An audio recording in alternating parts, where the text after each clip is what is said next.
আসসালামু আলাইকুম দর্শক, এই মুহূর্তে দেখতে পাচ্ছেন আমাদের মাঝে এসছে আমাদের লালমোহন তজুমুদ্দিনের, যিনি ইসলামী আন্দোলন বাংলাদেশের হাত পাখার প্রার্থী হয়ে আমাদের শাইখের চরমনায় যাকে নমিনেশন দিয়েছেন, সে আমাদের মূলত যে বাংলাদেশ মুজাহিদ কমিটির উদ্যোগে 19 অক্টোবর যে লালমোহন শাইখের চরমনায় আসছে মাহফিল উপলক্ষে, সেই মাহফিলের দাওয়াত প্রচারের জন্য আসছে। আমাদের যে প্রচারের জন্য আসছে কিরকম সারা পাচ্ছে তার থেকে একটু আমরা জানবো ইনশাল্লাহ।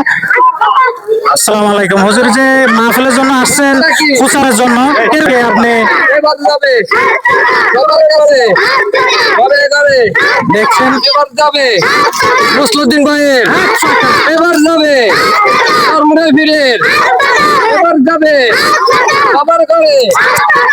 ঠিক আছে, একটু এদিকে মারেন, হুজুর বলেন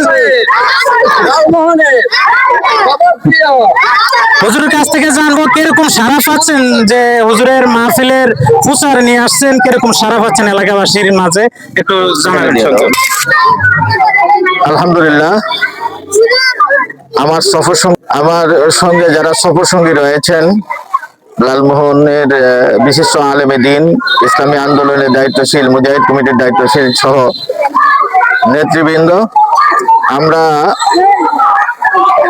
বিগত কয়েকদিন পর্যন্ত আমাদের আমির আলহাজ হযরত মাওলানা সৈয়দ মোহাম্মদ রেজাউল করিম পীর সাহেব হুজুর চরমনাই লালমোহনে আগমন হচ্ছে, এই উপলক্ষে আমরা আমাদের দাওয়াতি কার্যক্রম চালিয়ে যাচ্ছি।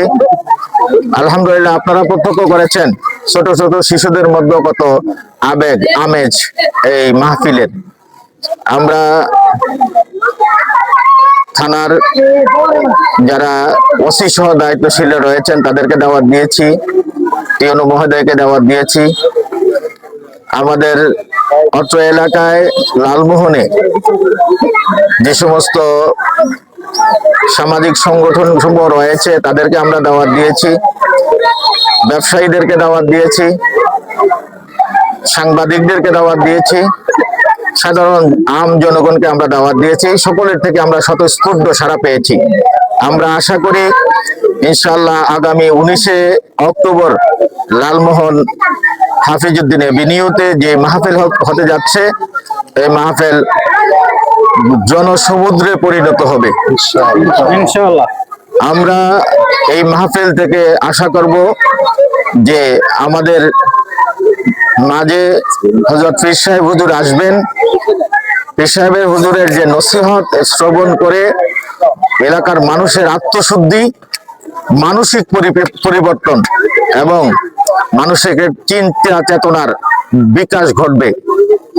মাহফিল থেকে আধ্যাত্মিকতার বয়ান শুনে তারা ইসলামের দিকে ধাবিত হবে, দ্বীনের দিকে ধাবিত হবে, আমলের প্রতি উদ্বুদ্ধ হবে। আমরা আশা করব এই মাহফিল একটা প্রেরণা হবে আগামী দিনের ইসলামী সমাজ গঠনের, আল্লাহর জমিনে আল্লাহর দ্বীন প্রতিষ্ঠার, ইসলামী হুকুমত প্রতিষ্ঠার। এবং পীর সাহেব চরমনাই যে ঘোষণা দিয়েছেন যে আগামী দিনে ইসলামের পক্ষে একটি বাক্সই হবে এবং মানুষ স্বতঃস্ফূর্তভাবে ইসলামের পক্ষে, দ্বীনের পক্ষে একটি আদর্শ ইনসাফ ভিত্তিক সমাজ গঠনের জন্য তারা সেখানে সবচাইতে বড় ধরনের অবদান রাখবে, এই প্রত্যাশাই আমাদের আমির যে সিদ্ধান্ত দিবেন। আমরা আগামী দিনে ইসলামী হুকুমত প্রতিষ্ঠায় আমাদের বাংলাদেশ মুজাহিদ কমিটি, ইসলামী আন্দোলন, শিক্ষক ফোরাম, শ্রমিক আন্দোলন, যুব আন্দোলন, ছাত্র আন্দোলন সহ যতগুলি সহযোগী সংগঠন রয়েছেন এবং যত দায়িত্বশীলরা রয়েছেন, সকলে কাঁধে কাঁধ মিলিয়ে ইসলামের পক্ষে, দ্বীন বিজয়ের লক্ষ্যে আমরা ঐক্যবদ্ধভাবে কাজ করে যাব। সফলতা আল্লাহ তাআলার হাতে। এর মাধ্যমে আমরা ইহকালীন কল্যাণ, পরকালীন নাজাতের আমাদের পথ সুগম হবে, এই প্রত্যাশায় আমরা কাজ করে যাচ্ছি। নেতাকর্মীরা কাজ করে যাচ্ছে, মুজাহিদরা কাজ করে যাচ্ছে। আল্লাহ আমাদেরকে সফলতা দান করুন, আমিন।